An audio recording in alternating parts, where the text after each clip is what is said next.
Subway now do spuds. It's not called Subway anymore, it's called Spudway. Let's take a little look into this, shall we, and see what we've got. Mic check, 1, 2. 1 to the 2. They look dodgy. Hello and welcome back to the channel, everyone. So today I've decided to come to Subway. I haven't done a Subway review yet, so this is going to be quite interesting. I don't know if you've already heard by now, but Subway have decided to start doing spuds, which I think could actually catch on. I think it's quite a clever idea that they're introducing something a little bit different as opposed to what we all know it as is essentially sandwiches. It's quite nice that they've got a hot option as opposed to like a sandwich. So we're going to go and buy one, we're going to go grab one, bring it back in the car, and as always, give it a review for you guys. So let's go grab one, shall we?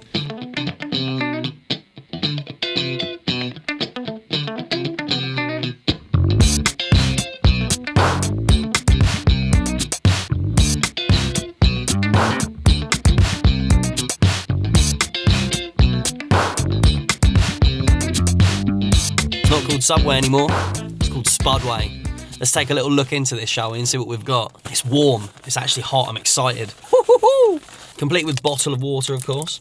So this spud that I bought in total came to, I believe it was $5.99. I should have got the receipt, it's bad practice. I've got the meatball marinara, so basically all the different options that they have in there of the sandwiches that you know and love, you know, all the traditional ones, you just pick them for a spud option. So they'll use the same ingredients that they usually use in like a conventional sandwich inside the spud. So the spud they warmed up in the same oven that they usually do with the bread. It's quite nice that Subway are doing a hot option as well, so it's going to be quite, I'm looking forward to this.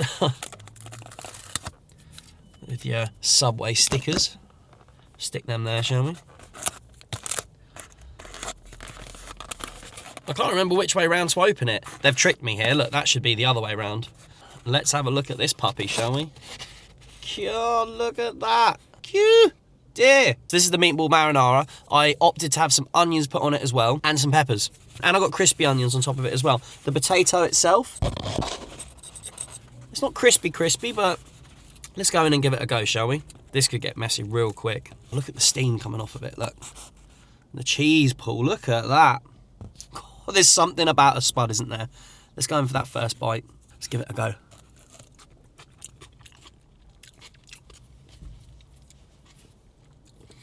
This could be a winner. Look at that meatball. Look at that.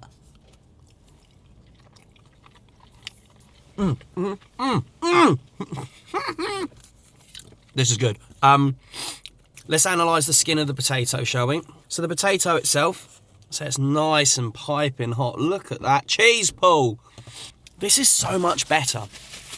This is so much better than a sandwich. For those of you keen viewers amongst you, you'll notice that my car's clean now. I had a few marks all over the roof and against the door, but I've scrubbed it all up for you. Got to keep the studio clean, haven't we?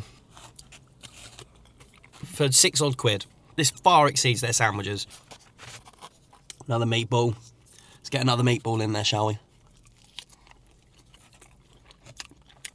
Oh, man. I was looking at the different... I finished my mouthful.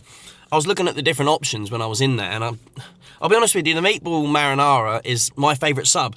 So I thought it would only be right to just stick it in one of these. And I went for the spicy chipotle sauce on it as well. Add a little bit of kick, a little bit more warmth to it. As it's getting to, you know, we're going towards the autumn now in England. Look at how fluffy that potato is, and the steam coming off of it. Oh, man, that's good, isn't it? This could quite easily be slept on. There's been this absolute surge recently, hasn't there, in the UK of, you got things like Spud Bros and, you know, jacket potatoes, as we call them, you know, making this big boom onto the food and beverage, not food and beverage, but the food scene. It's, with the onion. You know what, this works. I'll be honest, oh, God's sake.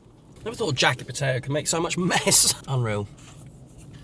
The skin of the jacket potato, it's a little bit flimsy if you can see that. I don't know if you can, but it could have a bit, well, I'm gonna try it. It could have a bit more crisp to it, but because they're using like one of the little ovens to warm it up, you're never gonna get that flame grilled kind of, you know, intense heat that you can sometimes get when you like incinerate them in an oven at home, you know. Add that crispy layer to the outside of a jacket potato. I really love that. And you're just not going to get that from this, which is unfortunate, but I don't think it ultimately defines whether or not it's worthy to have or not. If you're like me, and you don't really prioritise going to Subway because you just think it's bang average, I'd highly recommend just coming and giving these a go. Just give it a try. You got to try at least one. I genuinely think it would do them well to just completely rebrand themselves as Spudway instead of Subway. And there's the integrity of your spud. Like I say, it's good. It would be nice if it was a bit more charred. Subway spuds are getting a 7.4 out of 10. I'd probably most likely pick them over most of the Subways that they have in there as opposed to the bread option. In the winter, a nice hot spud like this. In the summer, a sandwich. I think it's a winner. I think it's good that they've added it to the menu, which leads me to say one more thing. Cue the music.